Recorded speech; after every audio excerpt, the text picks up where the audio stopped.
I guess my husband saw it, and one day he just sat me down and he said, look at your daughter. He's saying, look at her spirit.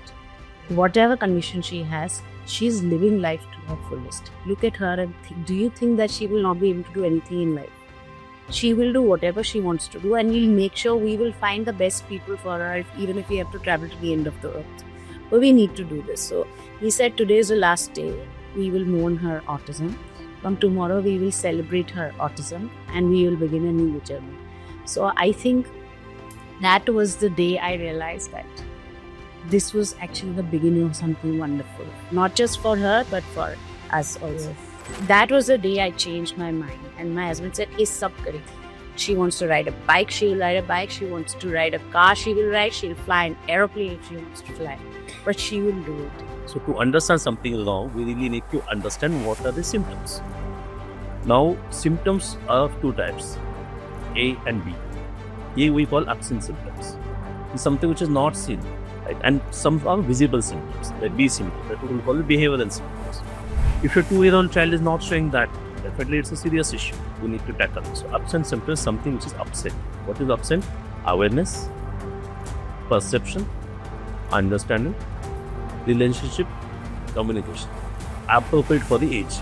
So my 2-year-old child is not having understanding, awareness, perception, relationship or communication like a 10-month-old baby. I'm definitely so. Something is seriously delayed. Then it is a disorder.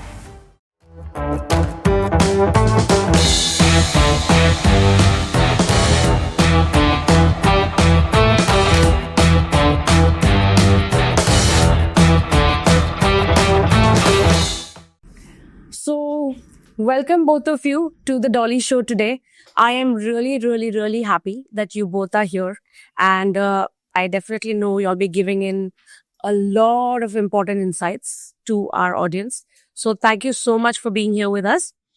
And yes, we have again our pair of a professional and a parent with us. So, yes, we have Dr. Santosh here, who is a pediatric neurologist. So a lot of details that we need from you firsthand. And yes, we have a proud mother here who is a creative communication into star. Wow. मैंने बहुत सारे serials देखे हैं. So wow, you're into a creative field. Fantastic.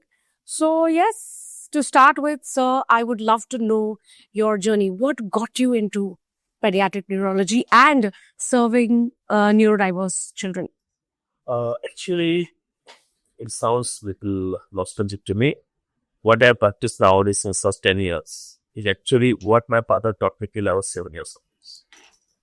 So it's the development, nurturing, parenting a child into a involved social personality. And that's what I'm practicing.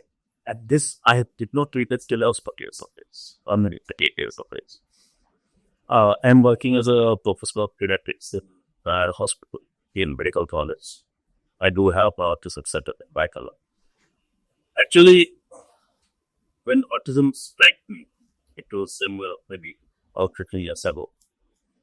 I was never about, okay, my wife was dealing with autism posters. She had written a book for practicing pediatricians about autism as early as 2012. And they're publishing the first ever autism cocktail Mumbai. And that time I had just done the job of proofreading for her. Before that, I was totally blank about it. But when I started seeing a lot number of cases, journey goes through various phases, and I started sensing that there's something like autism. So I got aware of it. I pursued it. I understood it.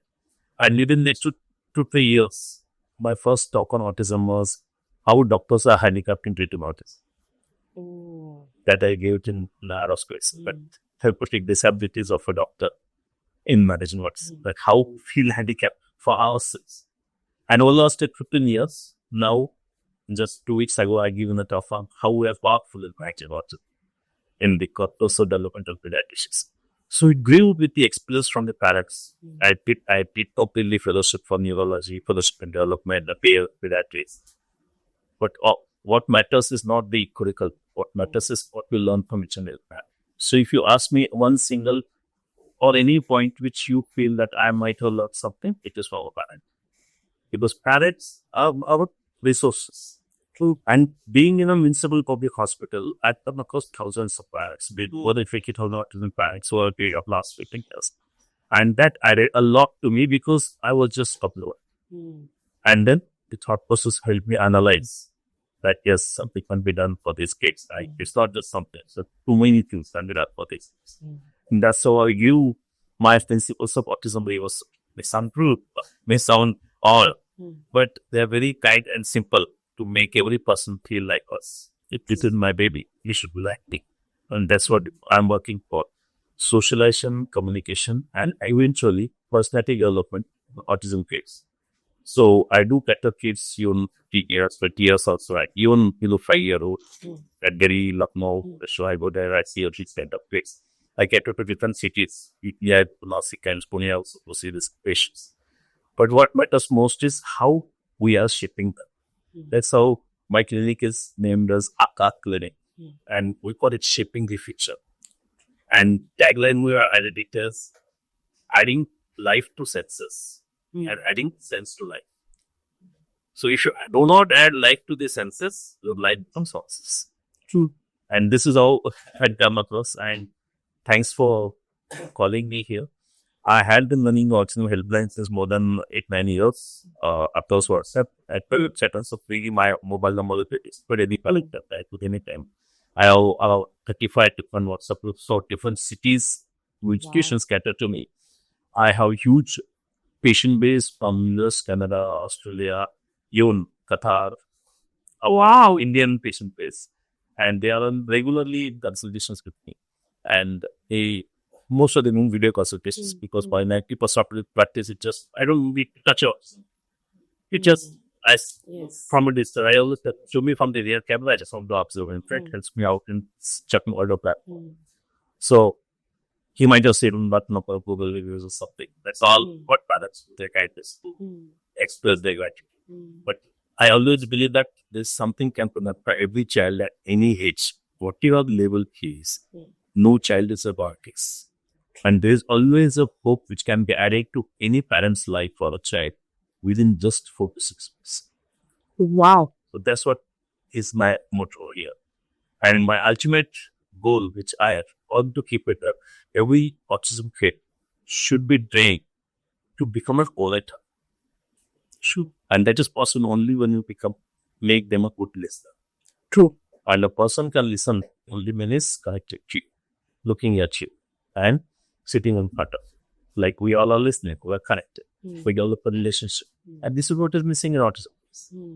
They're not developing a relationship because they're not connected. They're not connected because they're not aware. They're not aware because they're not focusing by their eyes and ears.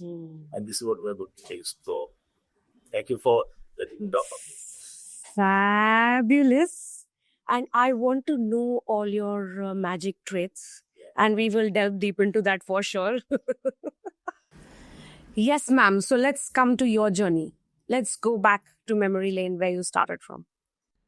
Hi, thank you, Dolly, for inviting me. I'm Rukhmini. I do creative communications for GeoStar, for the GC channels. And I have a daughter called Nair Pradhan. She's this beautiful, absolutely fiery, spirited 11-year-old who's on autism spectrum. Naina had reached all her milestones when she was born. There were no problems.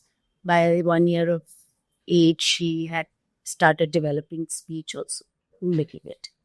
And by the time she turned 1.5 years old, certain things seemed a little off about her. She stopped responding to her name, or she would take a long time to respond to her name. She would zone out sometimes and just stare at the wall or, the fan moving. She got into these repetitive behaviors of spinning a wheel or playing with a toy repeatedly in a certain way. I also noticed some problem with texture. She had a huge problem with footwear and socks and not wearing particular kind of fabric and clothes like that. So, but otherwise, she was a very happy child. She was doing what she had to do. and she had a tendency to watch, she had a fixation for, sound and light toys, little too much fixation than other children. So something seemed off, like they say, a mother's gut feeling you shouldn't ignore. So I told my husband, I said, on the surface, she looked fine. But I said, there's something off about this and we need to consult someone. So we have a family friend. She's a child psychologist. She also specializes in autism. So my husband called her. So she, like doctor mentioned, we don't need to touch the child. So she just came over and she just observed while she was playing.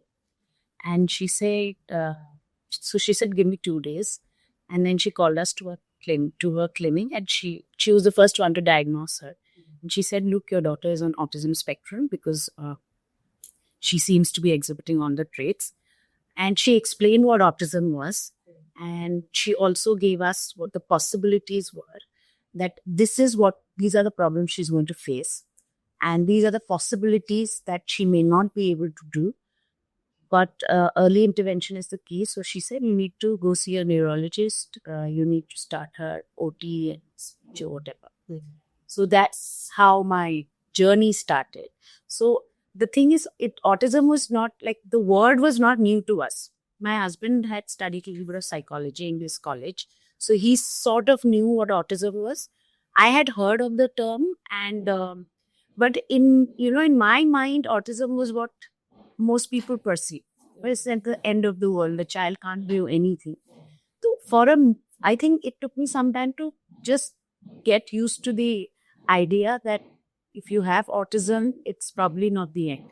So I didn't at that time knew anybody who had autism. I didn't know of the support groups or of the community or of fellow autism moms. I didn't know anyone. So I think first couple of months, although I was taking her to the doctors and I was taking her for therapy, but I was doing very robotically, spiraling into sort of depression, because somewhere I was feeling maybe I have done something wrong in raising her. Did my postpartum depression add to it? So many things were coming into my mind, and I guess my husband saw it, and one day he just sat me down and he said, look at your daughter. He's saying, look at her spirit. Whatever condition she has, she's living life to her fullest. Look at her and think, do you think that she will not be able to do anything in life? So I said, I don't know. That's whatever I'm reading is telling me. He's saying, no. She will do whatever she wants to do, and we'll make sure we will find the best people for her, even if we have to travel to the end of the earth. But we need to do this. So he said, today is the last day. We will mourn her autism. From tomorrow, we will celebrate her autism, and we will begin a new journey. So I think that was the day I realized that this was actually the beginning of something wonderful, not just for her, but for us also. Yes. And that was the day I changed my mind. And my husband said, "Is sab kare." She wants to ride a bike, she will ride a bike. She wants to ride a car, she will ride. She'll fly an aeroplane if she wants to fly. But she will do it. So it was his belief somehow, because he didn't get colored by the lens of autism. He still treats her like a normal child. He's saying, I don't believe in all this. Yes, she may have a condition, but everyone has a condition. So that was the day I started, attending seminars and webinars, and started reading up more. I would source every book on autism. I started talking more to doctors. I had a cousin sister. Sadly, she passed away. She had 2 daughters with autism in Mumbai. They grown-up daughters, and I reached out to her, and she connected me then for autism, where I discovered other parents and their journey, and that gave me a lot of strength. And then slowly, I picked up the pieces, and then this whole thing of empowering Naina started from there. Wow. Very commendable. And I would really like to thank your husband. This kind of a talk, like, switched you over so quickly, and it was such a powerful talk. Yeah, he's my sounding board, actually. Beautiful.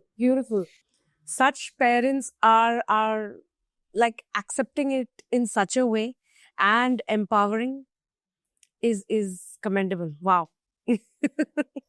Amazing. Okay, so now that we have got to know ma'am's journey. So yes, as ma'am said, we were a little aware, but we really didn't know what it is. So you being a pediatric neurologist, how can you help new parents understand this difference between developmental delay, then autism, ADHD, epilepsy? So how can you help them?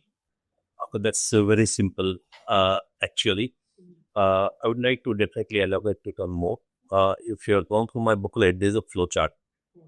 How to pick up something which is wrong. Always remember that whenever a child is not doing something or not behaving some way or not appearing something like another child of the same age group in two different settings, home and school, home and outdoors, consistently more than 3 months, so that it sounds something odd for someone, is definitely a problem. Had it been a delay, it would have settled on its own. It is not settling on its own over a period of 100 days or 3 months, which you call it, then it is not a delay. It's a disorder. That means something is not in order. We need to put it in order. We just learn tricks to put them on order. So what is not happening is not happening. We need to pick up. So most of the times, by the time parents realize it, it's too late. Like in her case, she realized when the child was doing something or maybe behaving some way and not writing, not reading, not talking. Like, it becomes too late. Before that, the problem has started long ago. Usually it starts maybe after birth or usually after 18 months of age, when the child's brain condition start dying. And that time, the child starts losing some milestones. To understand grossly, we just have to remember that all milestones have a specific age of their normal presentation. All milestones will have a margin of that normal presentation. And whenever it is going beyond that margin, it is definitely delay. But beyond that margin, within 3 months, it's settling. Then it is settled. It's not settled, then we are learned into disorder. So anybody who notices something, yes, respect them. He has noticed it something. Don't call him names that, okay, fine, why are you pointing at my thing? Something is there. Something is, oh, I'm being something, or somebody tells me, oh, everybody telling me, so you are doing this? Okay, fine, I have to change this. And then that's the call where we have to get insight about something is wrong. Unless you understand that something is wrong, you cannot work on it. So to understand something is wrong, we really need to understand what are the symptoms. Now, symptoms are of two types, A and B. A we call absent symptoms. It's something which is not seen. Before the earthquake comes, you're not aware what is there below the under the earth. That can only be picked up by the machines or Richter scale of assessments. Right? And some are visible symptoms, that B symptoms, that we will call it behavioral symptoms. So absent symptoms is something is absent, appropriate for the age. Like a 10-month-old baby can show me where the aeroplane, okay, he can point to the moving aeroplane. If your 2-year-old child is not showing that, definitely it's a serious issue. We need to tackle it. So absent symptoms is something which is absent. What is absent? Awareness, perception, understanding, relationship, communication. Appropriate for the age. So my 2-year-old child is not having understanding, awareness, perception, relationship, or communication like a 10-month-old baby. I'm definitely in so. Something is seriously delayed. Then it is a disorder. But by the Government of India guidelines or all over the world, the autism will not be given a label till the age of 3 years. Till that time, we call them a delay. Just to keep parents at calm so that they should not get stressed. And sometimes delays get managed on its own. That's why. But often in this era, if any child comes with something more than 3 months and 3 people are finding annoying at 3 different places, it is definitely a problem. So even though we know that, yes, this is likely autism, we will not say that this is autism till 3 years of age. Till that time, we will say, possible, we'll do MCHAT screening test, this screening test, follow-up screening test, we'll monitor him every 3 monthly till the time he is labelable. Till that time, he is under research. Till that time, he is having some sense of awareness, perception, communication, understanding, relationship. So all these things are absent symptoms, which are not noticed because all family members are there noticing child is omega and say he's a kid, he has trauma, and nobody notices the serious delay because 2 to 5 years of age is a buffer age. And by that time, nobody realizes that 2-year-old child, okay, doing same thing, 5-year-old child doing same thing. They feel it is now. But the delay which is occurring, he's not looking at me the way he's supposed to. He's not still on commands out to shout 10 times. He's not holding a pen. He's not holding a spoon. He's not eating on his own. So all these points when you note, then we're beyond delay. When developmental delays is a very loose terminology. Okay? Because development itself has 4 different sections. Motor section, that's a movement section. Fine motor, language, and social section. In autism, mainly it's the social and language more affected than the fine motors. Motor is usually not affected. That means fine motor, that is language, and social, they often are dependent upon finer senses of learning. While movements based, they are dependent upon action based learning. Muscles are working fine, motor delay is not there. So if you say grossly, the delays are of 2 types, motor type, sensory types. Sometimes it can be mixed, but grossly, motor type, sensory type. With motor delays, that is movement delays, power delays. Child is not walking by 3 years of age, not talking by 2 years of age. They are motor delays. That's action is output is at fault. They are part of cerebral palsy or global developmental delay. Where the sensory delay is there, that means child is not sensing the world. Child is not recognizing mother. Child is not recognizing sensory delay. There is nothing output related thing. But you are noticing that he is not recognizing, he is not sensing it. They are called sensory delays. So autism is the sensory issue. So autism technically is a sensory cerebral palsy. While other cerebral palsy where walking is affected, they are motor cerebral palsy. So by default, if you say, if your child is not walking by the age of 18 months, you are not into autism spectrum. You are into cerebral palsy spectrum. You are into global developmental delay spectrum because walking is affected. So motor is affected. Right? So this is just a roughly, we can make out that, okay, a child who's by 18 years is walking, not walking. Not walking, likely to go autism. Walking likely to go autism, not walking likely to cerebral palsy. Because action, therapy, advice, management, both of things differ. Cerebral palsy is a hardware problem. Body is stuck, mind is stuck, some structural damage, hypoxic damage, then hardware problem. So you require hardware exercises. Autism is a software problem. Software is not loading into the body because the computer is not detecting a pen drive because the drivers are missing. So 1 TB pen drive is seeing a 100 MB pen drive on this, so he's not checking noticing it. He's not perceiving the input. So autism is a sensory problem. So the treatment or therapies in autism will go to improve the sensing of the child's brain, to improve his awareness, perception, understanding. Their movement has no. But practically what happens, most of the therapists, they had been saying cerebral palsy very often and all. And they keep on through hardware exercises, which is not going to help in the software development. He needs software exercises. So listen. Okay, Papa is coming, 7 o'clock, he's coming with a bag. Okay, fine, now it's 7 o'clock, now go run, bell is ringing, he'll go. This is software exercise. So software helps us sense. And software's CPU speed decide the speed of development. So normally there's a speed of routine development.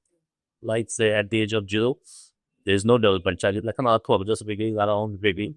2-month-old is like a rabbit, he's looking mother, sensing the mother. 4-month-old, he's listening to mother. 8-month-old, he's like a cat. He's pointing, he's developing some connection. Emotionally, he understands my family, others' family. 14-month-old, 18-month-old, he starts pointing or maybe doing some gestures. And very pet child, like a imanda, kutta, like good pet. By 24 months of he's a pet. Beyond 24 months of age, his understanding, knowledge, IQ starts developing. And then he starts getting more verbal and he starts exploring the world and he develops his IQ, which helps in socialization communication. So each stage normally occurring in his speed. In autism kid, it may be 0.0025.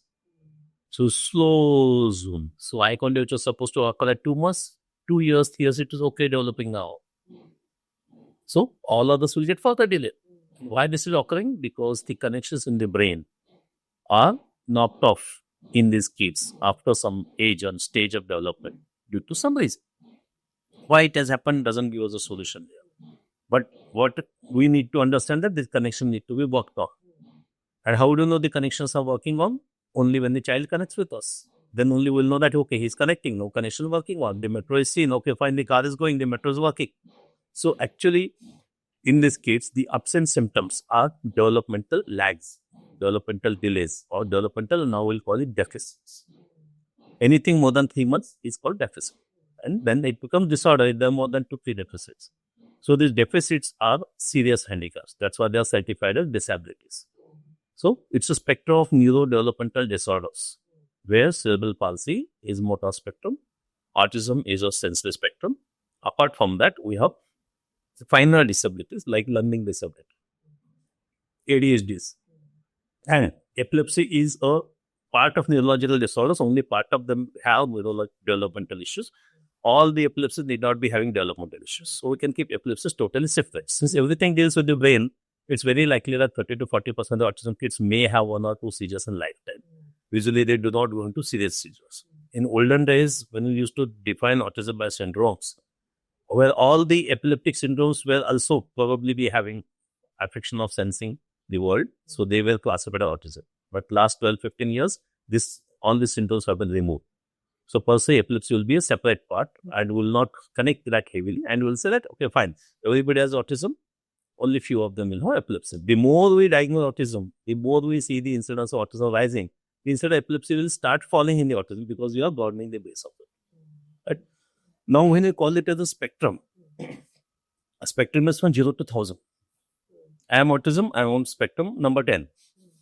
Some child may be having 999. So, you may be on severe on the spectrum. So, 10 and 999, we cannot group together. I am having autism, I am a doctor. The other person is having autism, he is not even able to talk. What is happening here? We have 2 different edges, 2 different ends of the spectrum. So, it's better to classify autism as dependent and independent. So, all disabilities, they are best classified as dependent disabilities or independent disabilities. Because if you do not do that, any parent who has an independent child will say, oh, autism is so normal. Exactly. But the parent who has a dependent child will say, oh, it's a heavy. Because dependency is that one person requires all the time. Dependency requires special schooling, dependency requires institutionalized, different requires hostage, different requires continuous therapist out the clock, maybe for 30-40 years, because we are not working on the other independence. But those who are not dependent, you are out of the picture. That is, you are like normal. So, unless we understand that we see 2 groups of parents, one group of parents say, oh, autism is so good. Other group of parents, oh, autism is so bad. Why? Because the child, they find independent. The child dependent. And that's what is this crux here. That our aim is to convert a dependent child to independent. And convert an independent child to vocal, verbal, and orator. But this is what is the skill of the experts here. Right? So, the spectrum-wise, we have absent symptoms, behavioral symptoms. We have spectrum-wise, motor spectrum, sensory system, spectrum for neurodevelopmental disabilities, and classification-wise, dependent autism and independent autism. So people, nowadays, I see so many parents running, I'm waiting for since 3 months, NHS is not giving me appointments, 3 months have passed and I'm waiting. I still don't know whether my child has autism or not. What level, they are not telling, they are giving appointment for next March, and how do I sustain, they come to India for therapies and all. So all this is very simple to understand. Do you feel your child is dependent on you? Yes, you are at level 3. Do you feel your child is independent? You are level 1. If you sometimes suffer to the level 2, so there's no point in running behind this course. There's no point in running behind how much is mild mode. No, it's just dependency or independency. If he's independent, well and good, teach him all academics. If he's dependent, just definitely try to make him independent. An independent child is more social, more communicating, more into mainstream. Dependent child will always be less into mainstream, more special. So, glorifying a dependent child's specialness is no fun. True. Glorifying the independent child's special, yes, fine, I am special. So, parents should not confuse that, oh, mera child itna dependent hai, fir bhi, why everybody is calling social, so special. No, we should not do. That's why my first commandment is that don't try to be special, try to turn your child into social. So, special to social, that is our journey, and that's how we want every child to be like us. Now, independence is required. That's why we go to various therapies. Because dependency is something which cannot be managed by the parents easily. So child is dependent from what? Including eating, drinking, potty. Yes, definitely you will need some support. Dependency for listening, understanding situation, talking, dependency for reading, dependency for writing, dependency for wearing clothes, dependency for going with mixing with your friends, dependency for playing a game. Can be anything. So whenever there's dependency, our goal is to turn the child independent. We need therapists. Now, therapists initially will work on independence of day-to-day activities. That's why they call the ADL, activities of daily living. And that's why they keep on teaching that खाना कैसे खाना है, हाथ कैसे धोने हैं, हाथ पाय कैसे करना है. So they will keep on teaching the child that how to eat, how to drink, how to say hi and bye, how to go there, how to get things, how to do the beads, how to do the rings, how to make the blocks, how to jump, how to walk. But this all is actually they are working on physical independence. Autism kids already have physical independence. They may not have refined fine independence. So that's why they require sections of the therapies with the occupational therapist who teaches them activities of daily living. But beyond that, each autism kid has much more effective, and that is sensing the world. Correct. And that requires much more kind of therapies, which will come in the due course. So, if you are only studying the activity of daily living, you are never going beyond it. Most of the times, you won't see 10-year-old, 12-year-old parents getting their child to be saying that, so we are doing all those ADL. But I do not want a pet here to clean your potty, clean your plate, and keep there, go and do washroom. I don't know. I want him to be a human being. How are you going to help this child become a responsible family member?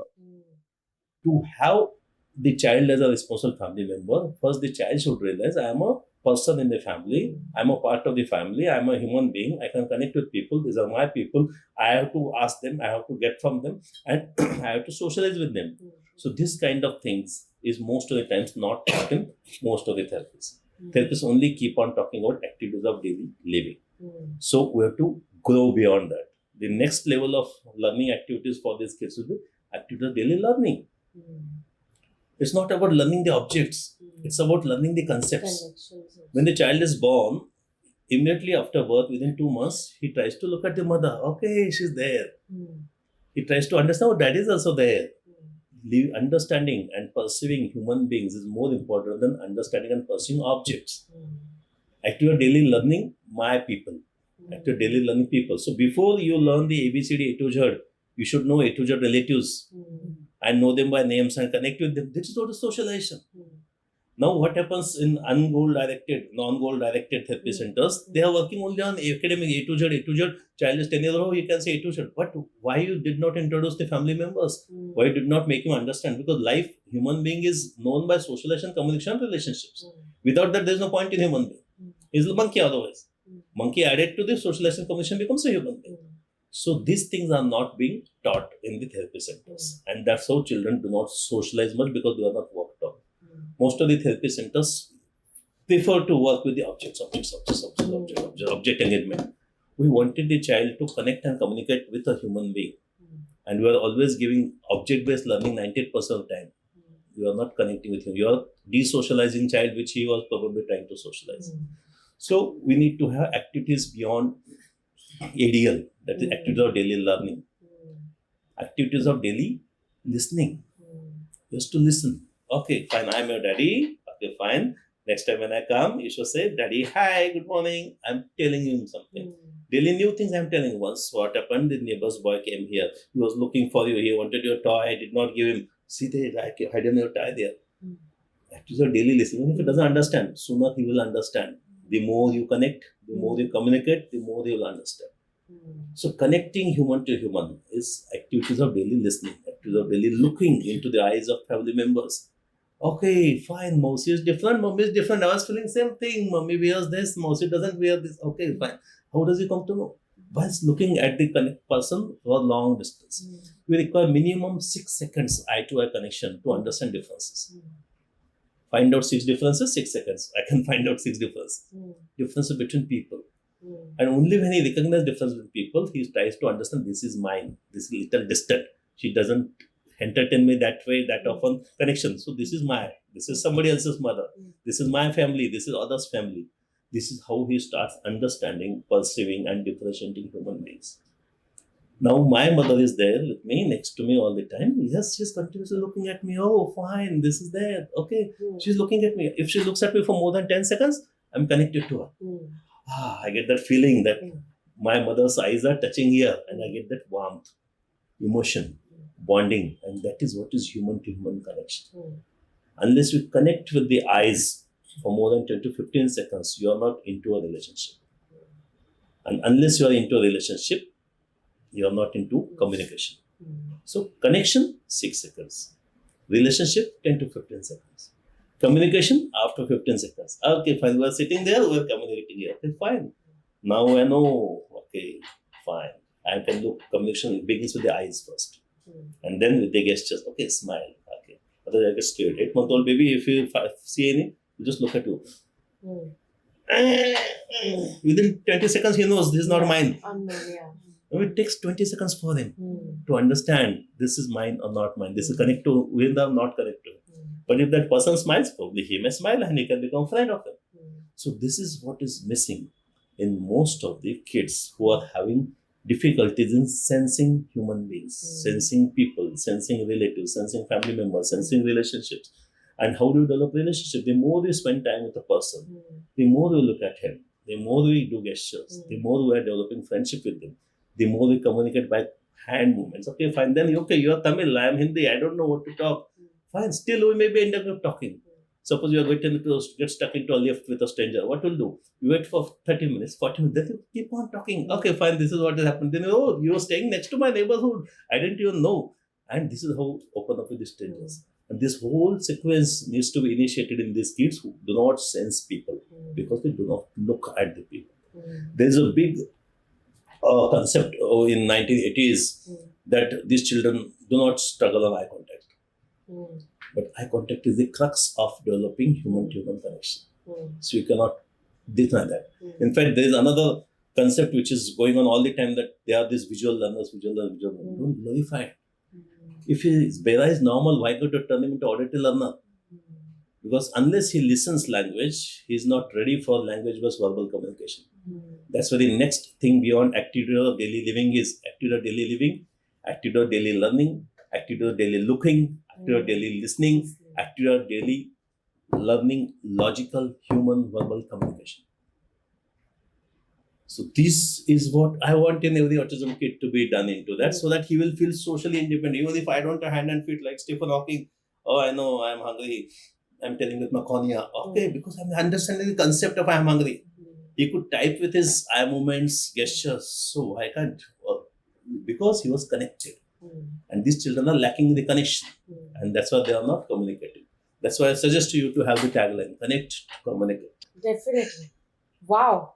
Such a clear and clean information, and newer parents. You will be little suffer, sorry to interrupt you.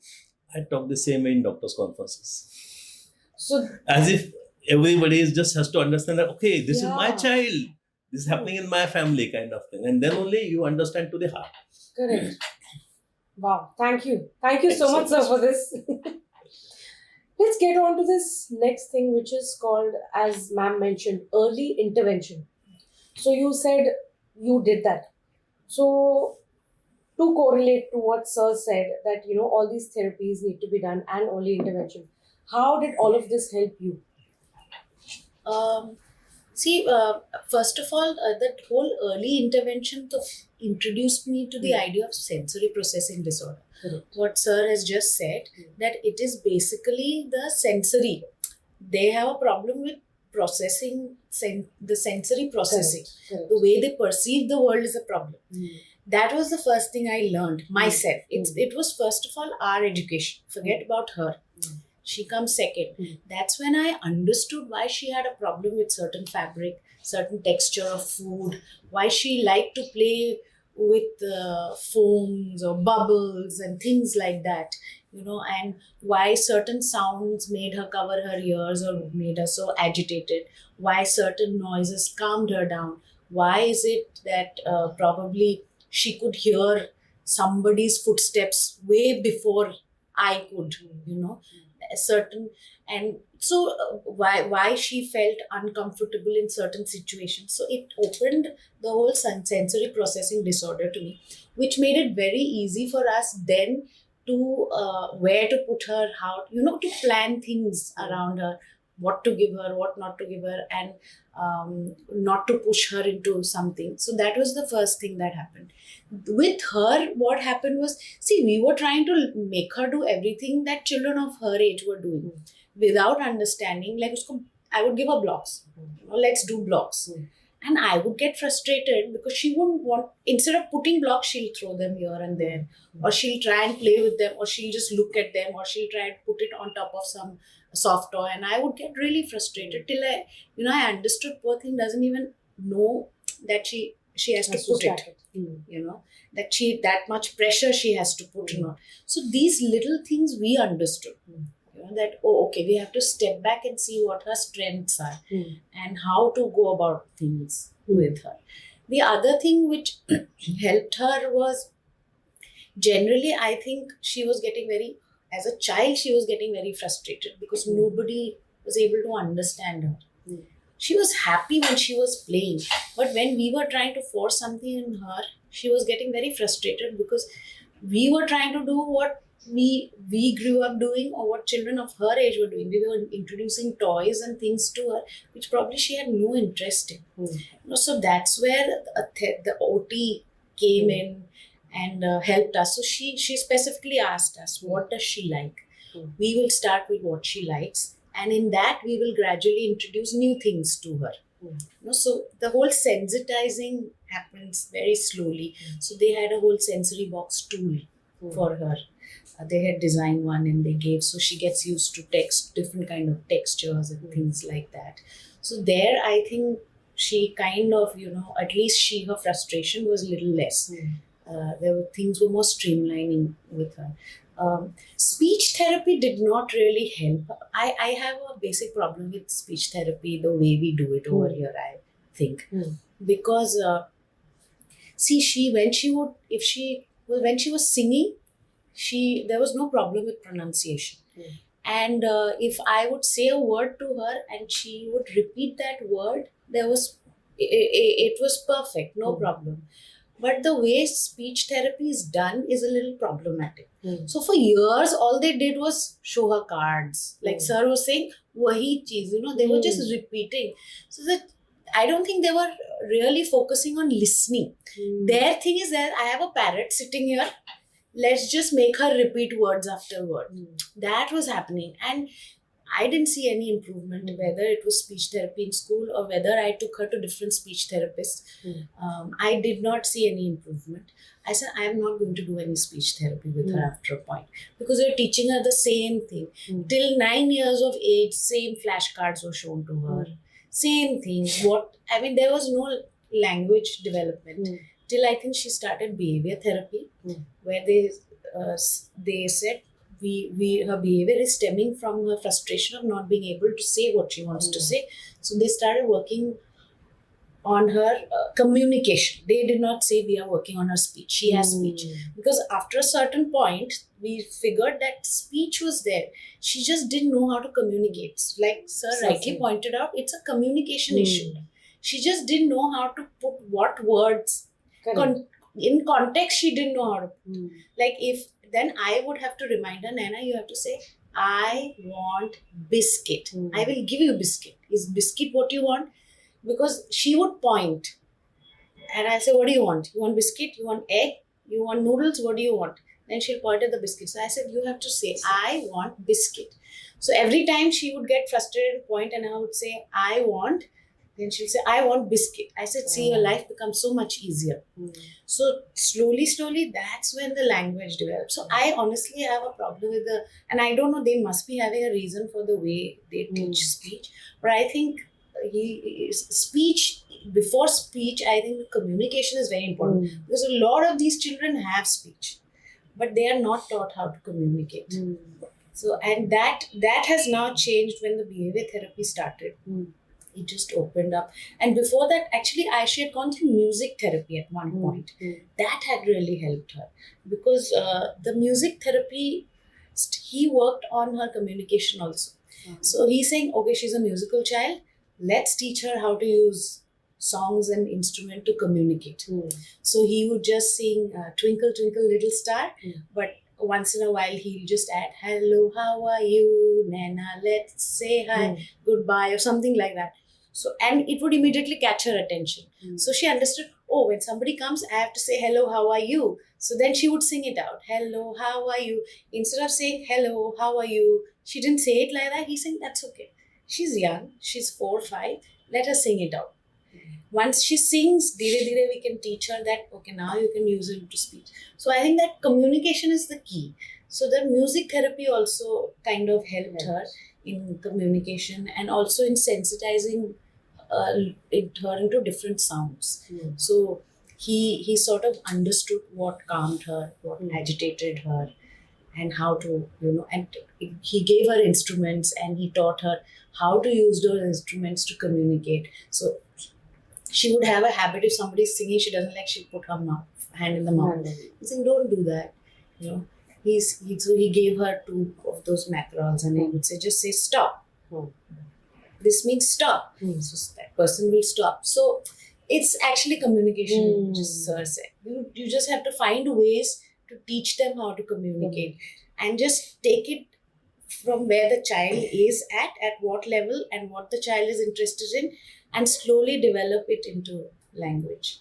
So that's what early intervention had helped her, I guess. Excellent. So from your point of view, I would love to know that how important is early intervention and how big a role parents play. Okay. It's not just early intervention, it's early sustained intervention. Wow. I love Sir's terms. It's very important because you strike the match, but the matchstick is not running. You're not continuing something in the next 2 weeks, 3 weeks. It's out. Early intervention is, early means now. So now what I'm doing right now, that is the earliest intervention. If somebody has told me my child has autism, what am I doing right now? Did he tell me that? No. He's just doing assessment, certification, business, giving a label into this thing, this also. We're not doing anything actively.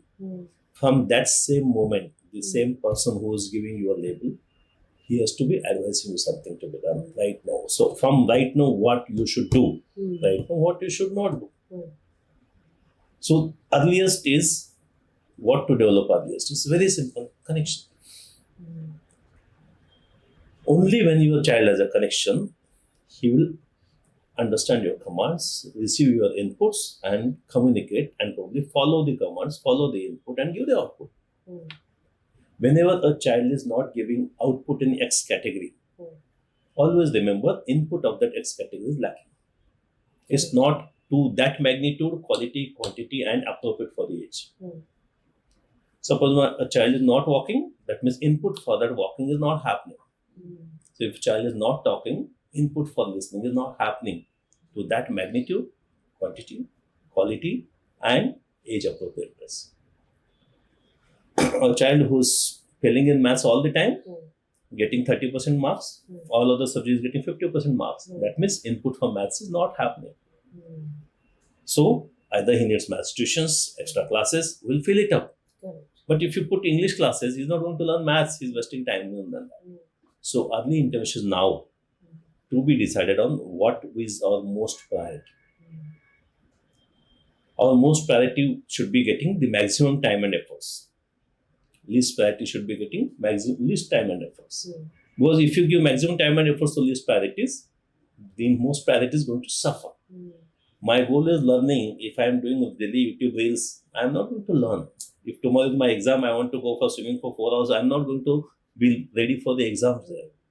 So if I want to be ready for some specific development, that input only has to be sustained and into that quantity. I hope you are getting clearly. Totally. Right? So whenever I'm not spending money, probably I'm not having enough bank balance because I'm not earning enough. So it's a simple thing. Your child is not spending words because his tank is not full, because nobody is working on his ears. Everybody is glorifying visual learning. Everybody is showing and telling, but he wanted to listen. His need is to listen to the verbal communication, comprehension, composition, stories, concepts, logic, everything into the verbal format. Each story has an event, action, conversation, which is in the verbal format, which will give you a sequential sentences. So only when you bombard with the verbal format, child will probably learn to receive the verbal format, then only you will give verbal output. If the child is understanding logic, that means we are not explaining the logic to the child. So child is not doing something just because input is lacking or child's processing speed is less. They call it sensory processing disorder. Input lacking, say our efforts are lacking. And third component, which they call it apraxia, that input is there, processing is there, but the child is not able to perform it. He is not able to.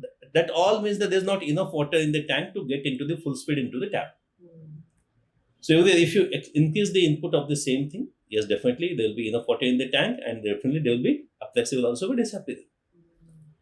If a child is not doing something, it's a simple rule of physics: input, processing, output, input, processing, output. So now our goal is to connect to the child. That means we are not doing enough for the connection with the child. Our goal was to connect to eye, so that he will become a family member. He will become a relationship. He will look into the eyes and at least mirror and look into the eyes. Oh, I am here. Till now I was just wandering in the house. Today I realize I am part of the family. My sofa is there, my bed is there, my school bag is there. I am also there in the family. Just because he started looking into the mirror. We call it mirror neuron hypothesis. You look into the mirror, the neurons start developing and connecting with you in your brain. Right? So a simple thing to make him aware that he is a human being. What you have done, we connected with his mirror image. Simple thing to make him aware that he is a family member. We started connecting with him. Pintu, come here, look, I am here. I got something for you. Look. No, you are not looking. Fine, I will come to you if you are not looking into my eyes. So we are taking efforts in connection. Your fan is moving all the time here and there, and you wanted, okay, I will go where the fan is there. Oh, I'm sweating a lot because I want to connect. So to connect, child should be receptive to your signals. If dish antenna is moving, it's not going to get connected. Dish antenna will be receptive to the signals only when dish antenna is fixed. So here the issue is child does not have steadiness of body and steadiness of mind. That is killing his receptiveness. Just because I'm continuously in motion, I'm continuously looking here and there, I'm not focusing on what I'm supposed to see. Then that's why I'm not connecting. If I'm tied up, okay, fine. That ABA people always do that. Take him to the corner, put chair, sit properly, wrap laga do. What is happening? They are giving him a steadiness of body and steadiness so that he may connect to something. Same way you must have seen in some south, some therapists always bury the child into the sand till the neck. What they're doing, steadiness of body. So child can only look, listen. That is how he is developing connection. What you do, they're wrapping into the sheets. What are they doing? Steadiness of body. Actually, they will call it sensitive, but actually what is working is steadiness of body so that, okay, fine, he has no other business than to look and listen. Okay, fine, oh, you are my mama, I didn't know till now. So this is how they will connect. Only when he connects, the communication helps. If he's not receptive, you cannot connect. So if a child is not receptive, means the child is not therapy able. He's not ready for therapy. Means you have turned on the tap and that bucket is upside down, it's not going to fill it up. You have to, even if it's floating on the sea, yes, you have to fill it there. So at least you have to turn it with the mouth on so that it will start filling. So working on a child who's not receptive is just wasting resources. So our job is to make him receptive. So autists usually have less role in making receptive, where the ABA has a situation to make them receptive. Autists also have to learn the ABA tricks to practice into their life. Because ABA is just a way of life. Even though US have banded it as ABA, everybody, all of us live ABA. I say, well, this happened because of this happened because of that. That's why I should not be doing this. That is ABA. I am changing. I am behaving differently because he behaved with me this way. Tomorrow I will teach him a lesson. That is ABA. So ABA is just a way of life. So every person, doctor, human being, everybody needs a ABA in life. It doesn't need to be by certified ABA. It's just a principle. So if the autist work on making the child receptive, the child will learn faster with the OT. If the speech therapist works on making the child receptive, he will learn faster with the speech therapist. Now the receptiveness is achieved by steadiness of body and steadiness of mind. So how to keep the child steady, sitting in front of me, looking at me, is skill of the therapist and skill of the doctor who introduces medicines when they are needed. And only when he is steady, continuously steady. Suppose I am coming here and every day sitting, I know, okay, fine, there was a wire supposed to be here. I'm getting more curious. I'm getting focused. I'm understanding something. Next, oh, I got a pin just because I put my finger there. How do I know? Because I'm being steady and focused. So steadiness of body and steadiness of mind, when it is continued, you start noticing things. And that's how your awareness develops. So if I sit in my house for a longer time, I should know, okay, fine, okay, this pillow is missing its cover. Yeah, something is lying on there. Oh, I never saw it. It was every day it was there. Why this is happening? Because I'm giving more time. So patience adds to steadiness of body and steadiness of mind. So doctor's job is to fix the dish antenna. Give steadiness of job and steadiness of mind. If a child is continuously jumping here, climbing here, touching the fan, he cannot be managed by therapy. He needs doctor. That's where the medication play a role. If the child is continuously breaking things here and yes, he needs doctor. It cannot be managed by therapy. So doctor's job is to put 2 screws to the dish antenna, steadiness of mind, steadiness of body. 2 screws, dish antenna fixed. Now your job is to give the insert channel. You will pick it up because you're connecting. So fix, connect, communicate. And that is how what we are doing it from now. That is early intervention. Earliest what I am doing to seem steady. I might feel that I make him sit in the grills. Okay, fine. He cannot move around. He's steady. He's looking. I'm giving running commentary of all the things which are outside. Yes, he's receiving.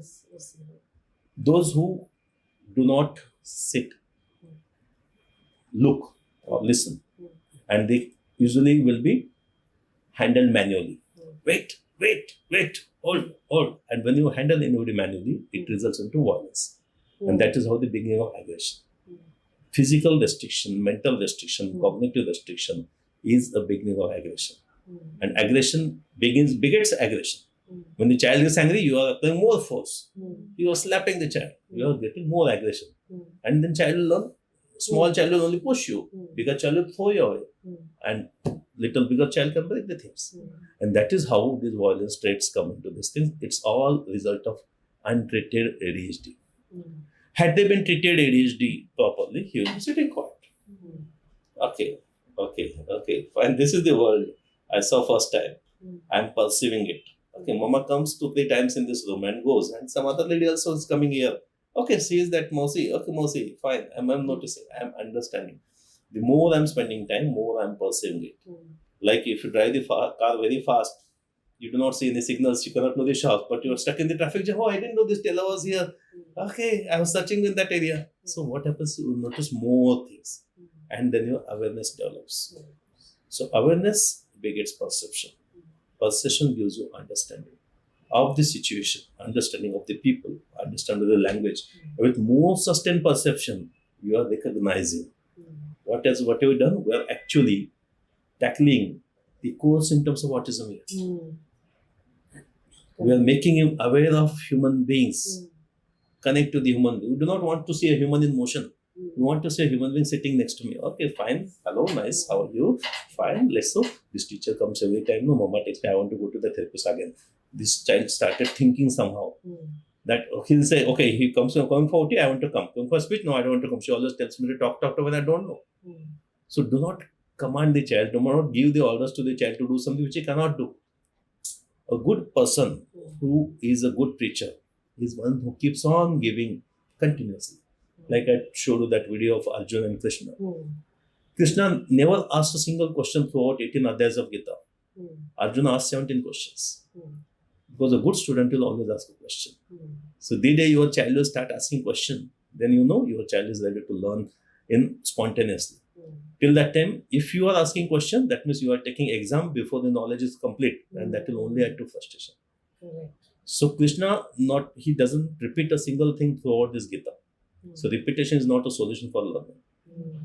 Learning is beget by 4 different things. 4 Ds I call it. Dynamicity, diversity, difficulty and differences. Unless you are seeing dynamic thing, you are not learning. Unless you are seeing diverse thing, you are not learning. Unless you are getting difficult things, you are not learning. Unless you are noticing the difference, you are not learning. So child has to be shown with dynamics and diversity different differences on everyday basis. If I wake up in the morning, oh, pillow cover is changed, fine. Okay, I'm allowed to sing it. Because you have to give that much input for him to notice instead of giving a comfort zone. If you have a comfort zone, making exam paper simpler does not make the child get a better IQ. You need to give difficulties. Then you'll know he's a Mensa category person because I'm giving you difficult puzzles. He's solving like anything. But I do not want visual puzzles here. I want maths puzzles. Where he has to only think and okay, fine, this is this. Okay, this is Ramanujan child. Because when we want someone to think, he has to spend more time in verbal thinking, more time in logical understanding, more time in focus. And that comes only when body and minding is in peace. So peace is very, very, very important for the body and mind. And unless a parent is at peace, baby cannot be at peace. If the parent is anxious, baby is anxious. Parent is hyper, baby is angry. Parent is angry, baby is angry. Because children learn from the parents. And so we really need to treat the family as a whole. That yes, we want to add peace to you. So first question, whenever the parents come to me, first sentence I tell them that I'll take care of you, just relax. Because we're adding some ray of hope to their life. Yes, now you know somebody can take care of it. Nobody told me till now. Everybody said, okay, fine, 2 saal likhte ho jayega, 3 saal likhte ho jayega. It's not the solution here. The solution that I'm going to take care, I'm going to take care of the peace of mind of the family, peace of mind of the child, peace of mind of the peace of body of the child, so that he will sit at one place, look at me, listen to me. So sit, look. Even if you achieve this, you achieve most of the life's sensing thing. True. A person who develops IQ faster is the person who just listens, than who keeps talking. Talking person only giving his knowledge whatever limited, unlimited he has. But a listening person is receptive. Oh yeah, he's telling something. But I know something better than this. I'll keep quiet. That is a more stronger person. So we want our children to make more receptive for verbal language. And for that, what we are doing now is important. So henceforth, if I want to start early intervention right now, I will work on his listening rather than doing. I will work on his input rather than output. I will work on his peace rather than actions. I will work on his software rather than his hardware. And that is what a first visit consultation should be giving them. That so if something is not happening, how to fix the dish antenna is the doctor's job.